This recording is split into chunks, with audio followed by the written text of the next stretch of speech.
We will get started. Thank you for coming. I'm Alan Jones, as you're most probably aware. We're sort of doing this again, which we did yesterday. Let me just say to you firstly, this is the Battle of Brisbane, and it's supported by strategic partners, very important, the Queensland Government through Tourism and Events Queensland and the Brisbane City Council through Brisbane Marketing. And it's an enormous initiative. I'm not sure that Australia, and I really thank the media for being here, because I don't think that Australia has fully come to grips with the enormity of this event. In two instances, we've got one of the greatest athletes that the world has ever seen, and we'll talk in detail about that.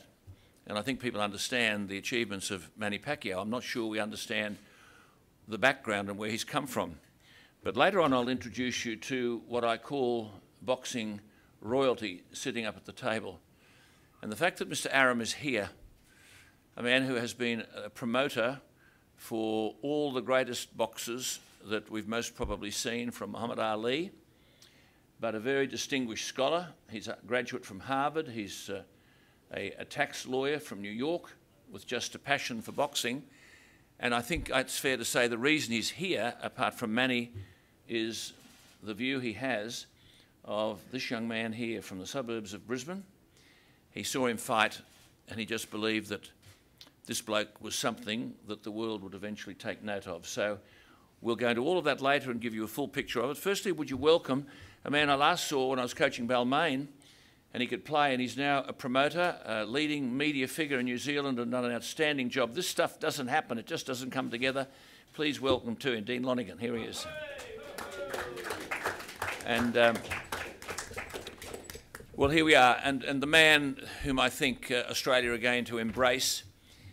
This man's not just a champion boxer. There's a remarkable modesty, and when Bob spoke yesterday, Mr. Aram spoke, and he knows him backwards. He talked about a philanthropic person who's come from nowhere, from extreme and abject poverty. Abject poverty, slept on the streets in the Philippines, to be a person who now is one of the great philanthropists, and now, of course, as Bob referred to him yesterday, quite rightly, Senator Pacquiao, and one of the greatest athletes in his field the world has ever seen. Please welcome Manny Pacquiao.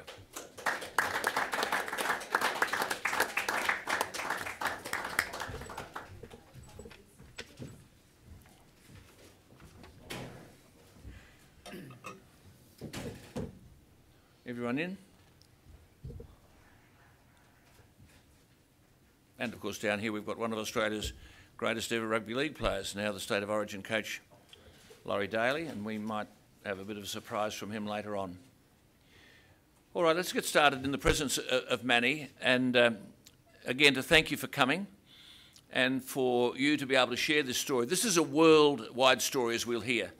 This is going to take this young man from the suburbs of Brisbane to the entertaining rooms of the world. But I can't stress enough to you, and I suppose all of us here are sporting enthusiasts, and I suppose I'm a bit of a sporting nut. You don't have to know everything about boxing to know that we are in the presence of, on the one hand, a promoter on one side and an athlete on the other who rank amongst the greatest ever. It hasn't happened by accident. Dean Lonergan was a superb player, as we know, played with Laurie in Canberra.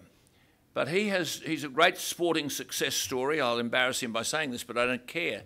He's now translated in New Zealand from being a very fine player to promoting initiatives which are pioneering. The Rugby Nines, the Rugby League Nines, the Rugby Union Sevens, those sorts of things.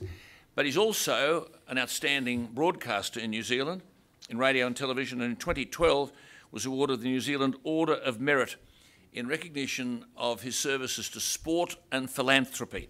Would you please welcome Dean Lonergan, and he'll give us some insight as to how difficult this has been. Dino.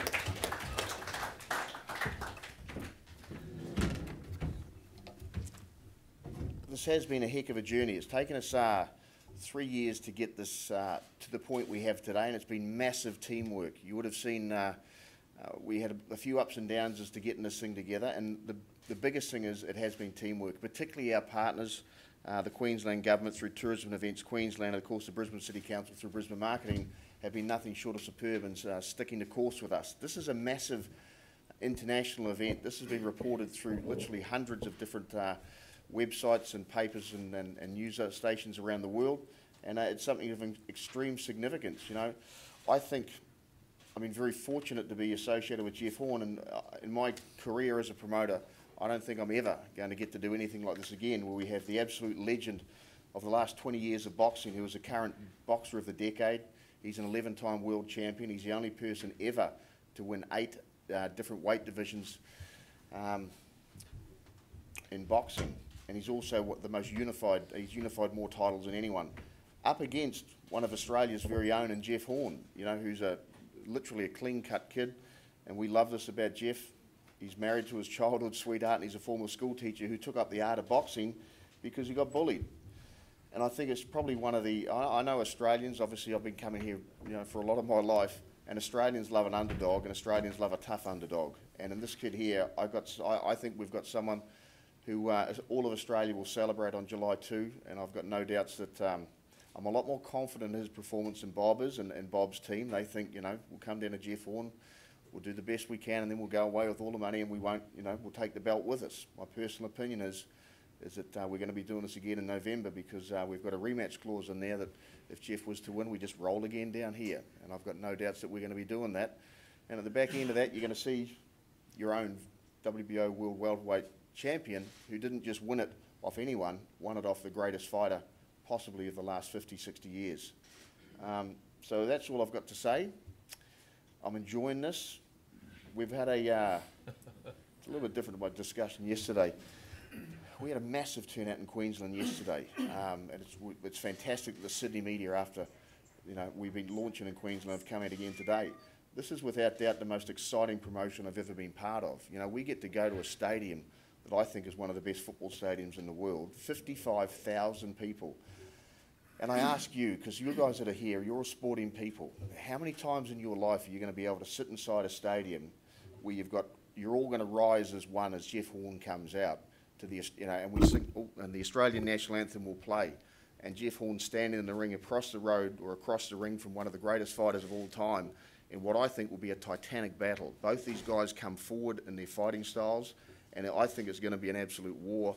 And I think at the back end of it, we're going to have a brand new champion and a brand new legend, one that all of Australia can celebrate, and one that we want to fight here in Australia on a regular basis. Now, I know that's not what Manny Pacquiao wants to hear, and I know it's not what Bob Arum wants to hear, but at the end of the day, this is a new guard. We're going forward. We didn't get in this business to compete. We didn't get here to fight for world titles. We got in this business to win world titles. We only have 2 fighters. One of them's Joseph Parker. He's a heavyweight champion of the world right now. He's defending his title next week in New Zealand. And in Australia, we've only got 1 boxer. We're looking at a couple more. We're very selective in what we do. We only go after the best. And our company is about excellence, and it's about winning. Because as all Australians know, it's not good enough to compete. You've got to be here to win. And that's why Jeff Horn's in this position, and that's why I think he's going to go all the way. Thanks. Well done, Dino. And of course, for all of this, we're grateful to the Queensland Government and to the Brisbane City Council, Tourism, Queensland Events. But I said yesterday, and I said on air today, and I say it again, it's hard to get your head around the fact that we are in the presence, in this fight, in this sporting contest, of sporting royalty. People know of Bob Arum, and yet they don't know him. It is remarkable to note what he has achieved and who he is. He's a graduate of the Harvard Law School. As I said, a New York tax lawyer was his profession. Had little interest in boxing at all until he met Muhammad Ali in 1966. He struck up a friendship with Ali during the Vietnam controversy. There are people in the room here who are too young to understand what that controversy was about. America, the President of America, ordered troops to go into Vietnam, and they were, quote-unquote, conscripted. Ali, the world champion, was conscripted. He said he had no problems and no argument with anyone in Vietnam, independently of the colour of their skin. He wouldn't go. That was basically regarded in America as a treasonous act, and he was arrested, charged, and jailed. The jail sentence was suspended. Ali was fined $10,000, which was a fortune then, and the title was taken away from him in his prime. One of the few people who stuck in America with Ali was the man at the end of the table, Mr. Bob Arum, and they were friends forever. And then, of course, that led to his promotion of most of the greatest boxers that the world has seen. But I'm talking about George Foreman, Joe Frazier, Larry Holmes, Marvin Hagler, Sugar Ray Leonard, Thomas Hearns, Floyd Mayweather, Oscar de la Hoya, and of course, Manny here. And Bob Arum, Mr. Arum, holds the view that boxing is about to explode on the world stage as a wider interest. He's talking about what's happening in the UK, what's already happened in America, what is now today happening here. But I think one thing, when we're talking about this young man, Jeffrey Horn from Brisbane, we all know the association between Bob and Manny, but for him to identify a boxer behind whom he's going to put his weight and about whom he thinks that a new chapter in boxing history might be written, that's why today is significant, that's why yesterday is significant, and that's why this fight is significant. As a person outside that environment, I can assure you that when we did this yesterday, the overwhelming impression we were left with was the dignity of the occasion. There was no trash talk. These are two quality, classy people, and you can see by the way they've presented themselves here today. Now, Bob yesterday complained when I invited him to the microphone, but he's had a little bit of a problem with the back. So we'd love to hear from you, Mr. Arum, and he's going to do that from down there. Would you please welcome... No, my back is fine. Getting into bed last night, I twisted my knee. I mean, how the hell does that happen? And I couldn't... I have trouble with it. But I'm going to stand up because it's better. I mean, right.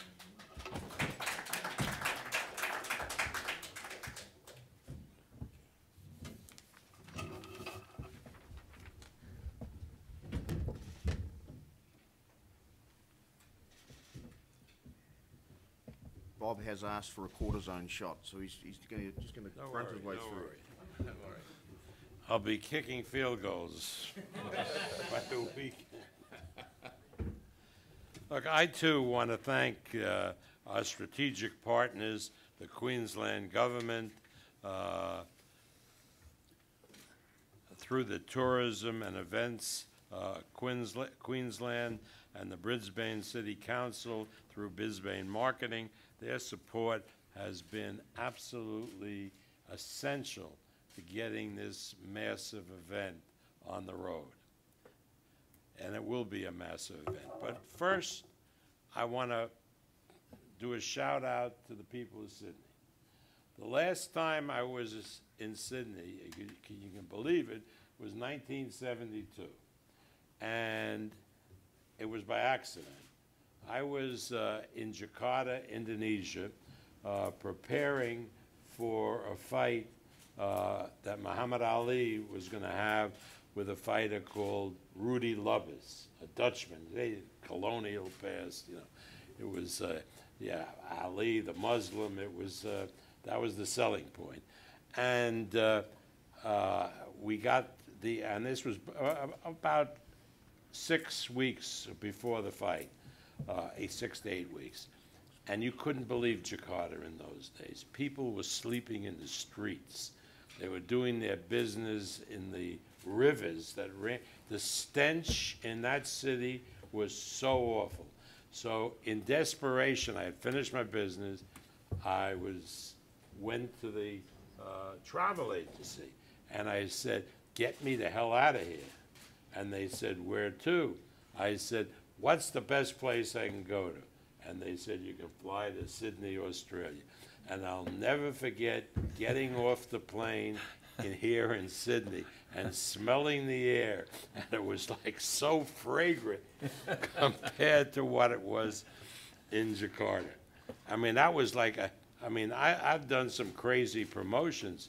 So now, 6 or 8 weeks later, when we're getting ready for the fight, there was a skeleton crew from ITV in England and a skeleton crew from ABC. So they wanted the production people wanted to see that the cameras could follow. So they wanted somebody to make believe he was Muhammad Ali and somebody to make believe that he was Rudy Lubbers. So we asked all of these kids all around to be Rudy Lubbers. And no kid They're all Muslims. No kid wanted to be Rudy Lovers. They all wanted to be Muhammad Ali. So we chose one kid to be Muhammad Ali, and they made me. I was a lot younger then. I was Rudy Lovers, and I was going to go around the ring, and he was going to go around. And 30 seconds into it, this guy gets so carried away, this little kid, hits me right in the belly, and I can't get up for 10 minutes. I'll never forget. Anyway, I just want to also, with all due respect, Alan, I want to just clarify a little bit of the Muhammad Ali thing, the actual background of what happened. It was during the Vietnam War, and we did, in the United States, had conscription. Now, Muhammad Ali at that point, and it's hard to believe because our education system was so bad, and Ali was educated in essentially an all-black school.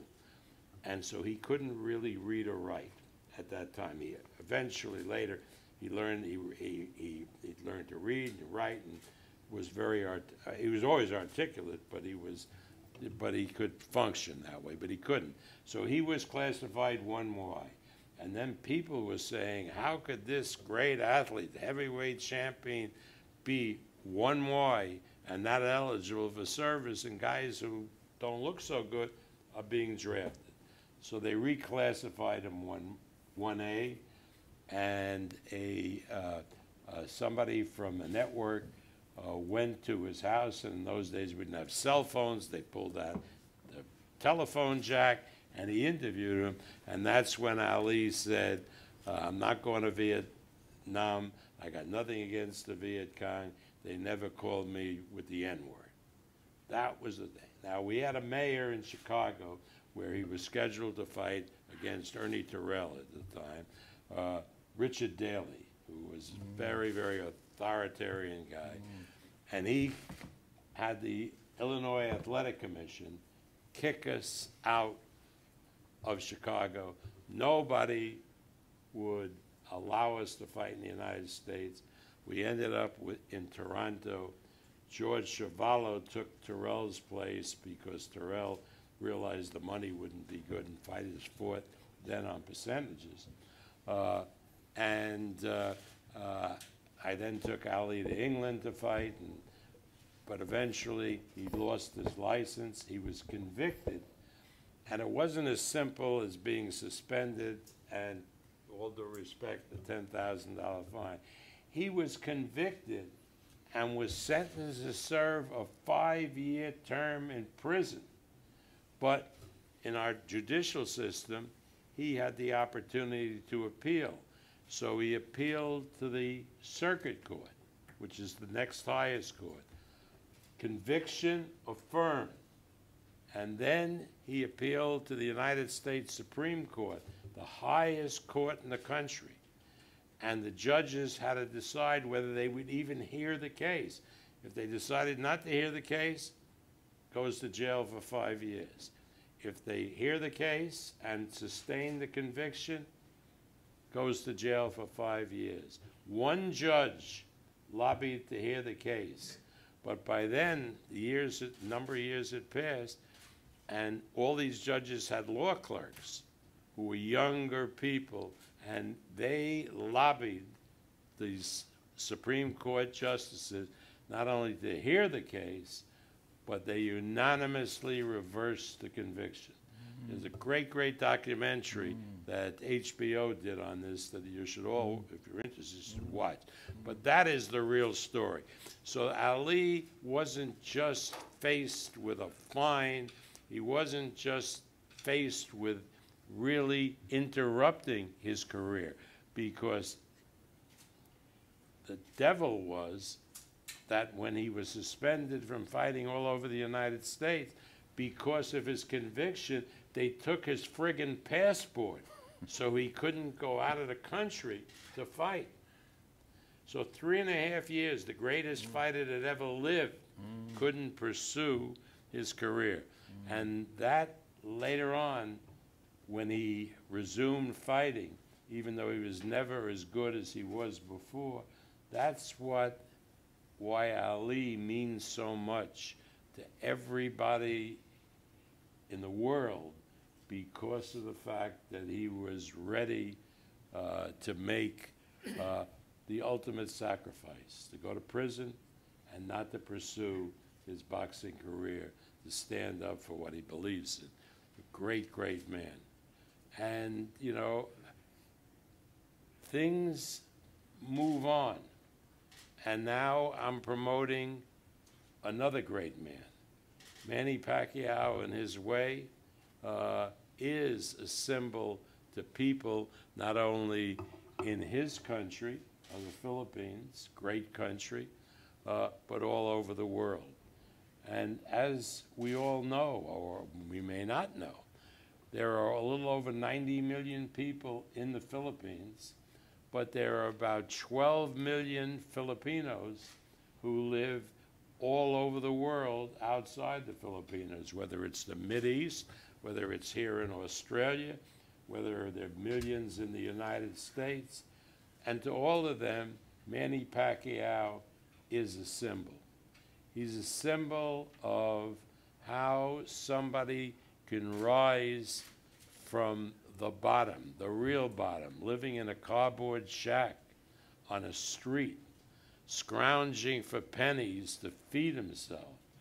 I think his first fight, his purse was $1 or $2 US, the equivalent. It wasn't easy, because living on the streets and trying to make it in a sport like boxing, there must have been thousands of other Filipino kids doing the same thing.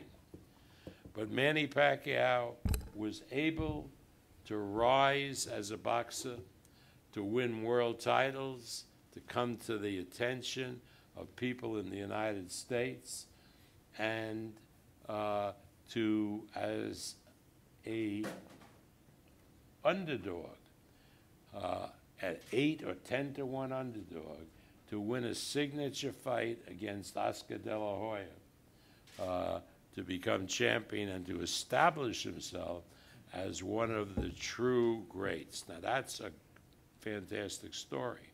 It really is, because we talk about underdogs in boxing and we talk about favorites.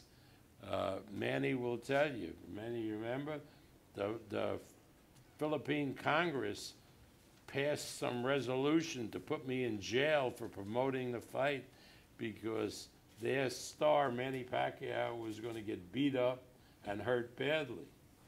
And I told everybody, no, it wasn't a mismatch, but the press insisted that it was a mismatch. So I had my great revenge after the fight, come into the post-fight press conference, and I say something that I'll never forget. You gentlemen of the press, you're always right. You said the fight would be a mismatch, and it was a mismatch, because Manny won every minute of that fight. And that was great. So now you look at a young man like Jeff Horn. You know, is he an underdog? Yeah, he's an underdog. Manny has been one of the great, great fighters of our time. Manny, even at the age of 38, possesses skills that no other fighters have. But in Jeff Horn, you have a young man who has the tools that, if he can apply those tools, and if everything goes according to plan, he could not only be competitive, but he has the opportunity to pull an upset. That's what boxing is all about. And when I tell people that the sport of boxing is going global now, and people are looking at it as a major sport all over the world, I know what I'm talking about.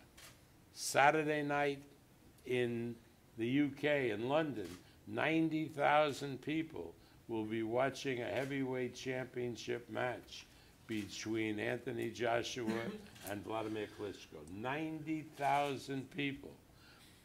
We've done events, Manny has been in 2 of them, all over the country of China, which under Mao Zedong had banned boxing. And yet now we do fights not only in Macau, but in Beijing and in Shanghai. And people in China are beginning to watch boxing. Manny's last fight had an audience in China of 50 million homes watch the fight. So it is a sport that is growing by leaps and bounds.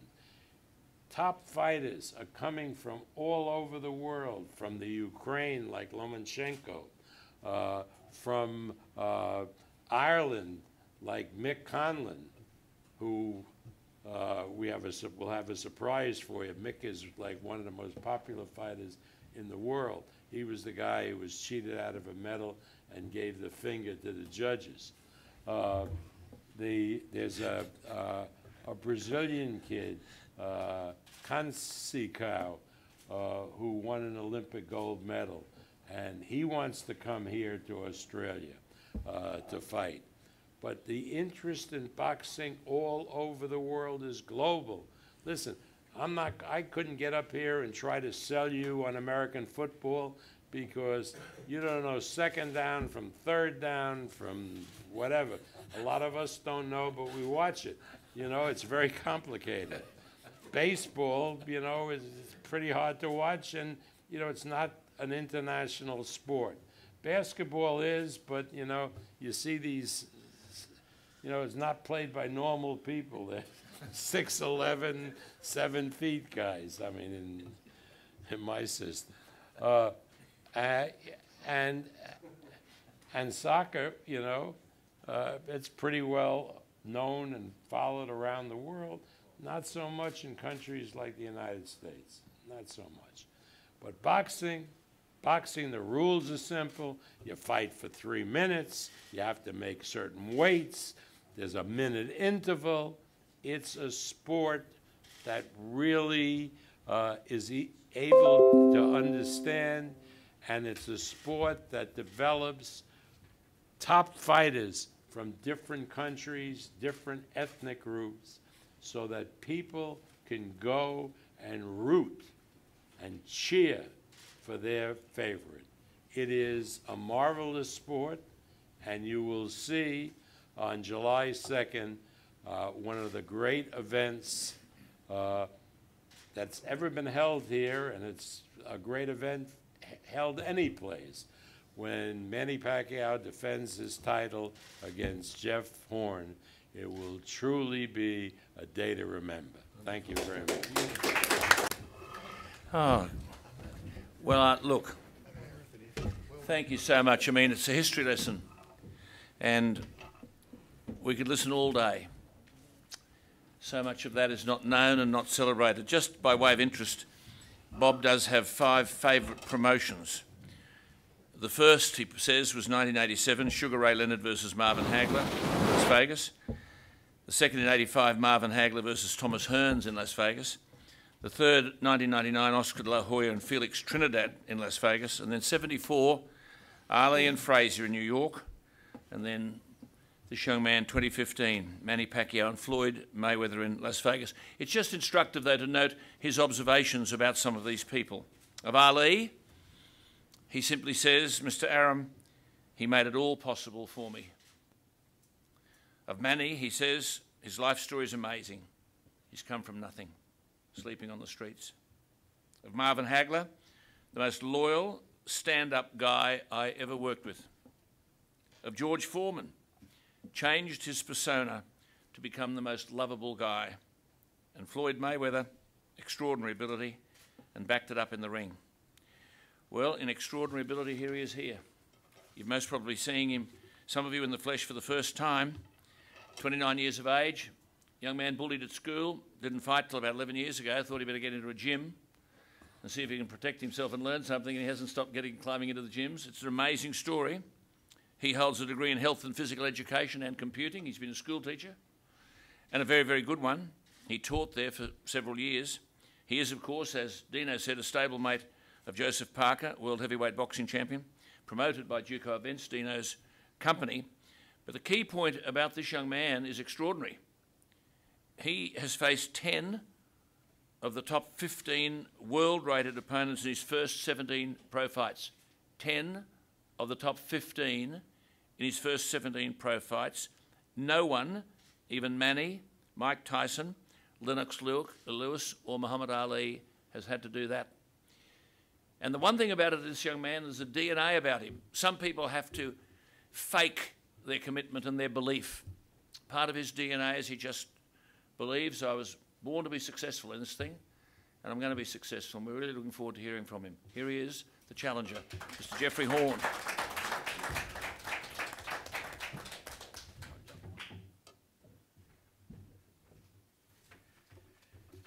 Hello. It's a bit surreal at the moment. Standing here, I've got Manny Pacquiao sitting at the desk there. I never thought this day would actually come, and it actually wouldn't be here if it wasn't for a few people, which I'll just firstly thank. The Battle of Brisbane is supported by a few people, the strategic partners of the Queensland Government through Tourism and Events Queensland, the Brisbane City Council through Brisbane Marketing. Got to thank those guys very much for putting on this fight. And also my personal sponsors, Hannay Lawyers, Oxmar Properties and Recon Solutions. And of course, I can't forget my trainer, Glenn Rushton, and Juco Events, my promotion team. My family and friends, especially my beautiful wife, Joanna. She keeps me grounded. She's probably the main reason why I'm standing here today. The people in the engine room, Fox Sports, and of course, Bob Arum, and Manny Pacquiao for giving me the opportunity for this fight.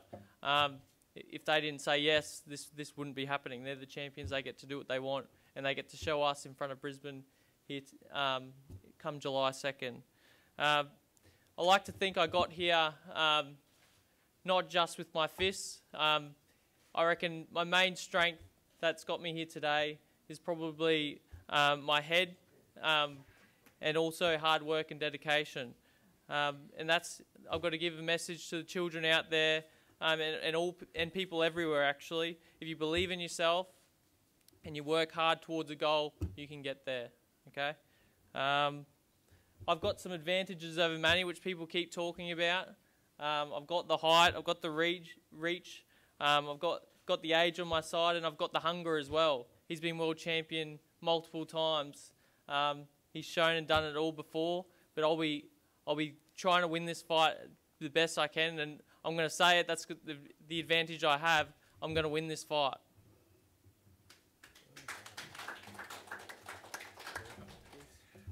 You've said it all. Yeah. You've said it all. Just tell us again this business about being bullied at school, and then that led to all of this. Just explain that to everybody. Well, how it all started was I got into a few bouts at, well, not bouts, fights at high school, where I lost basically all those fights where I got beaten up, and I just felt bad. I got bullied, I got gangs come up to me, and you just feel like I just felt like I couldn't do anything. So I just wanted to grow some confidence, and that's what I did. I went to the boxing gym with a cousin of mine and decided we needed to learn how to fight just for some self-defense, and that's where we went to the boxing gym, and that's where I met my trainer, Glenn Rushton, and yeah, I guess it's gone from there. The other thing I think is unique about this young man is in your DNA, a lot of people affect the belief that they can win. You're not just saying all that. Ever since you started this, you actually do believe when you step into the ring, nothing's going to stop you. No, that's right. That's the key to my success, is the belief that I can beat anyone that's put in front of me. I can remember not even having a fight, my very first fight, and I watched the Australian titles at a Case Ridge hotel, and I watched the guys. I was like, I can beat them. If you give me a crack and I can beat these guys. I think that today, and I actually did beat those guys the time I fought them. I'm going to say that today when I fight Manny Pacquiao, I believe I can win. And then just a quick one on London. I mean, you thought you had the gold medal in London? I fought for a medal. The goal was to get that gold. Unfortunately, I lost that fight. I had a lot of pressure on my shoulders for that fight, but I've learnt since then, and hopefully that'll be different this time. Good on you. Great stuff. Thank you. Hey? How impressive is that? Well, look, here is one of the greatest athletes we've ever had in this country.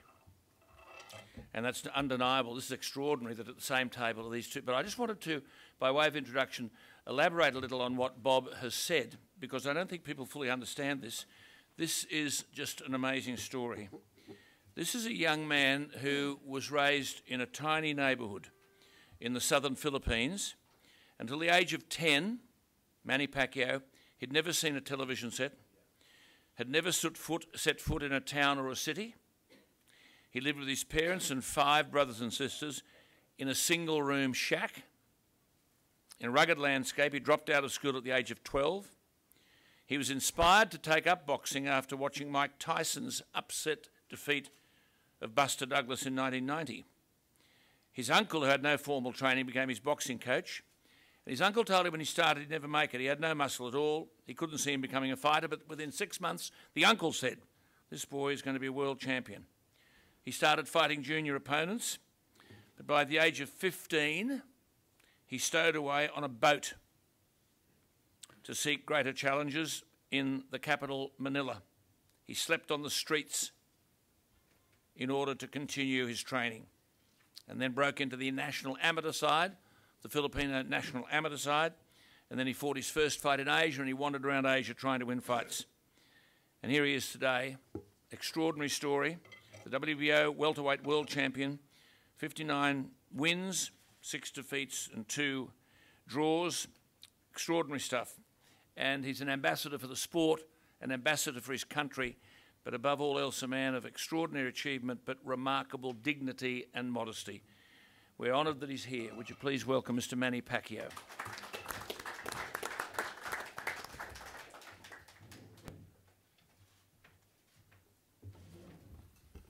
Thank you, Ian. And first, I would like to thank the Lord for this beautiful and wonderful day that He provided us.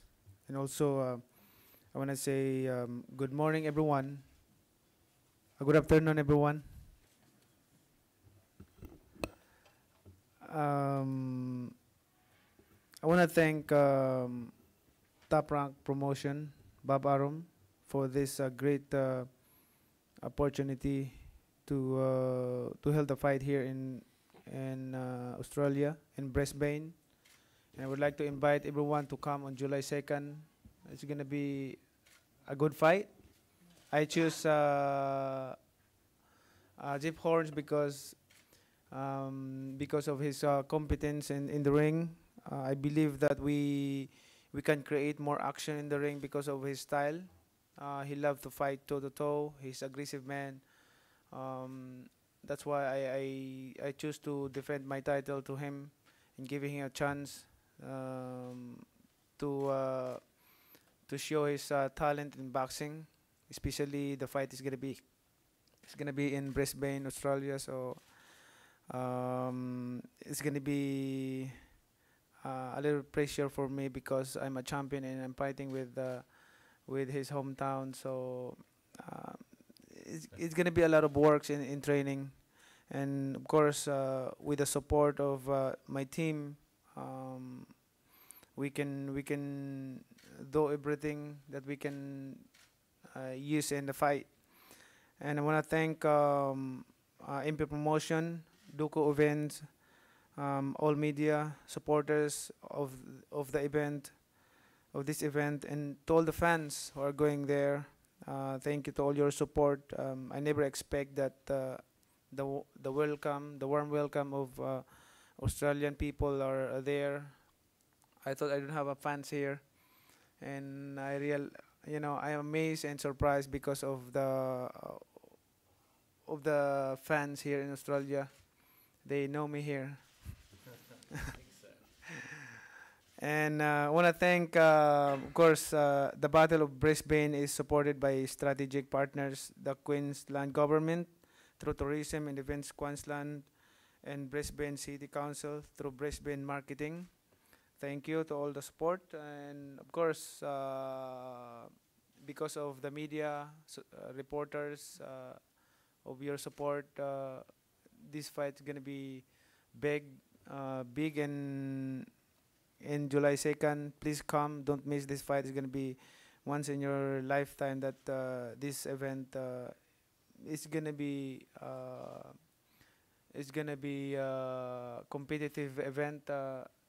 You can compare to the fight with Mayweather, especially the venue is big, 55, I think 55,000 capacity. So I'm excited to go there and show our best to entertain people. So thank you, and God bless you all. Just one question, Manny, because you did retire last year, you came back, you won the world title. Just explain to particularly the media and the people here why then you decided to fight Jeff Horn. I decided to fight Jeff Horn because, like I said, his competence in the ring. He loved to fight toe to toe. I like his aggressiveness, and that aggressiveness we can create more action in the ring, and that's what the fans want, to have action in the ring. Well done, Manny. Now, we just got time for a couple of questions from, if you'd like to direct them at Manny or at Jeffrey. Speak or, as they say. Yep. We right? Well, now, if that not you got yes. Yeah, Jeff. Last time Manny fought anyone anywhere, near the level of experience as yourself. The last time was Chris Algieri, but before he fought someone with less experience than you was way back in '99. Do you think there's a chance that he might take this quite lightly, and are you hoping that that's the case? Yeah, I guess so. If he takes it lightly and doesn't train as hard as he did his past fights, it will probably definitely show in the ring, because I believe I'm going to be a big test for Manny. Even though he's such a champion, I thought before he's got so much experience. As he made his pro debut in 1995, I was actually in grade 2, so it just shows the age difference there. I was doing my show and tell, and he's fighting in the ring. There you are.